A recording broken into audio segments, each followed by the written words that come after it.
Video, let's talk about the 4 factors that affect enzyme activity.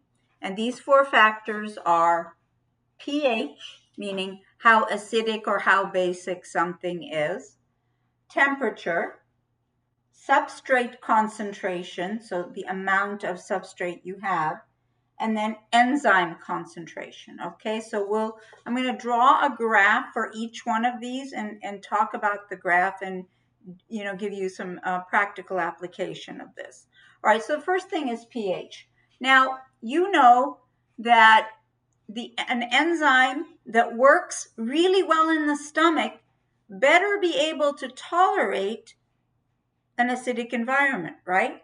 Because you got these enzymes in the stomach, these protease enzymes that will hydrolyze the peptide bonds between amino acids when you're this part of digestion. And the pH of the stomach is very, very acidic, so it better tolerate that pH. Now, an enzyme that's in your mouth, on the other hand, salivary amylase, the mouth environment is not acidic at all, so that amylase better be good at whatever the pH of the mouth is.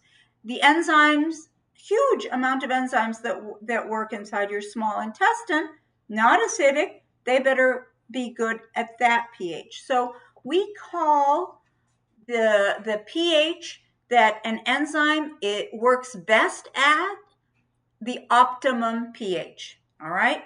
So we're going to do a little graph here. On this on the x-axis, we're going to do pH. Okay? And then on the y-axis, we'll do enzyme activity. Enzyme activity. Can you sort of see my handwriting? I'm sorry, I'm sort of squishing it. Enzyme activity on the y-axis, pH on the x-axis. So write that in your notes.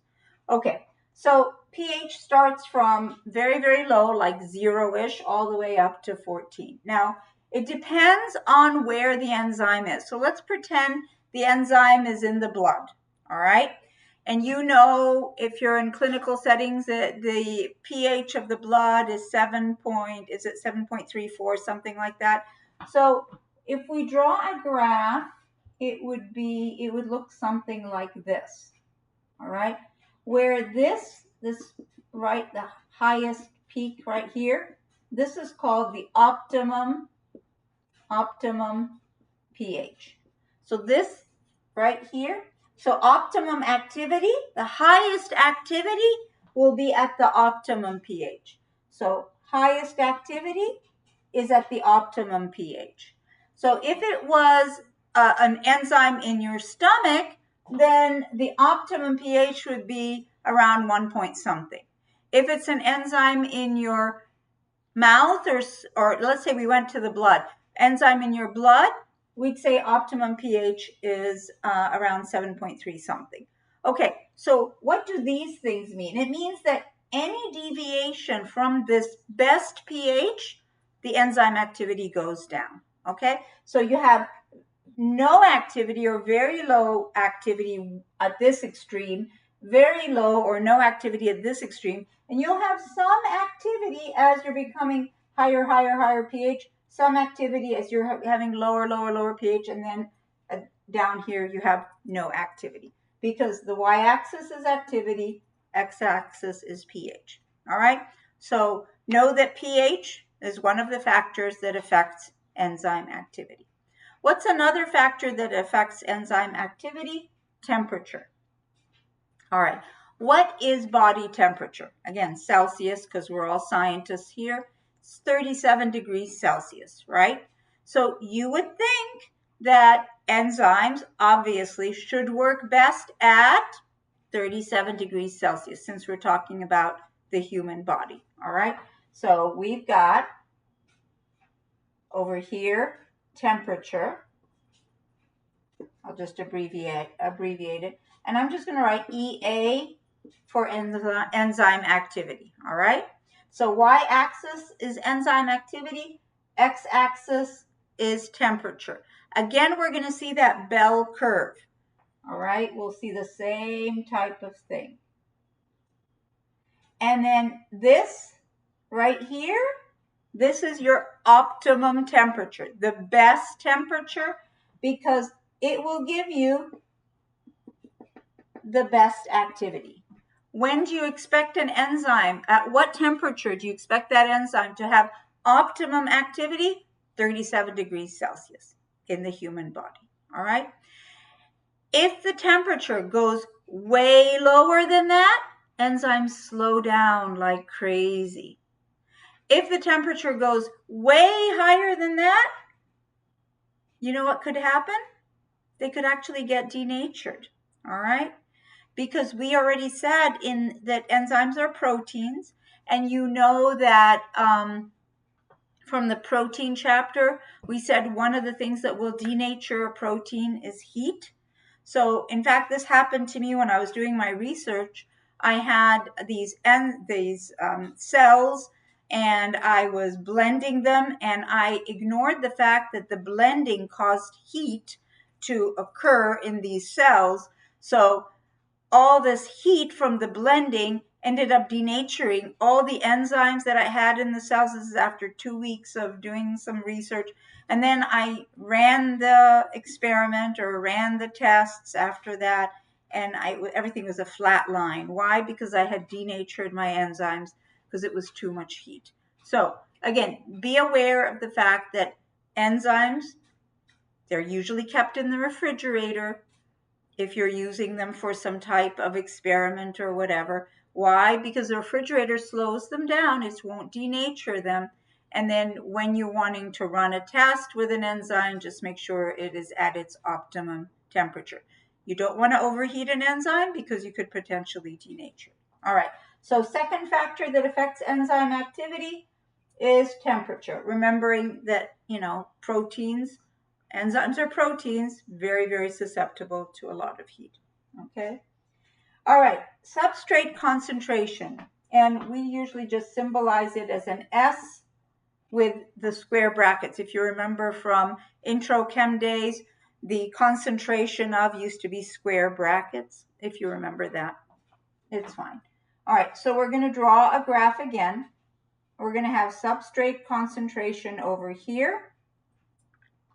And then on this side, just like the other two, enzyme activity. EA is just enzyme activity. All right, so what does this look like? Well, we're going to assume that we have enzyme there, and we're going to add the substrate.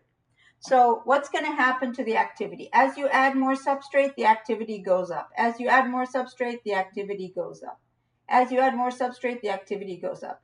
And then it starts to flatten. Why do you think adding extra substrate won't make more activity? Why do you think it's flattening? Well, the reason it's flattening is that, remember how I told you the enzyme has an active site, right? So let's say you had, hypothetically, 50 enzymes there, okay?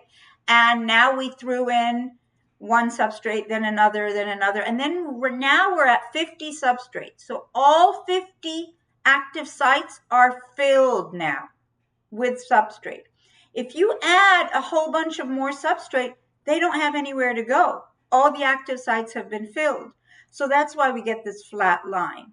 So you have to wait till all the reaction finishes, all the substrates leave the active sites, and then you can add more substrate. But the graph that we draw it for to explain the effect of substrate concentration is this guy over here. So know this graph, that enzyme activity here, substrate concentration here. As you add more substrate, it goes up, up, up, up, and then it starts to flatten out because all the active sites are filled. So put that in your notes. All the active sites are filled, and that's why it's flattening out.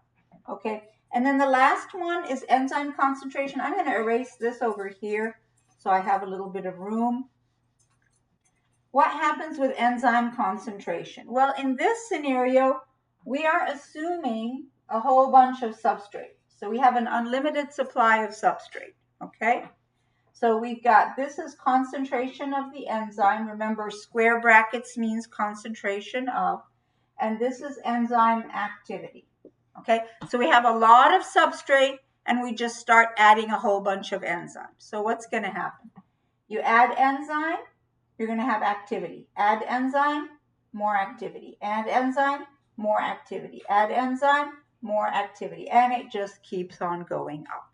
Okay, so with this one, the more enzyme you add, the more activity.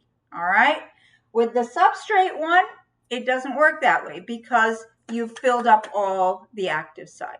So those are your 4 factors that affect enzyme activity. You need to be able to draw the graphs and explain what each one is. Okay, good. All right, so next video we'll start talking about inhibition.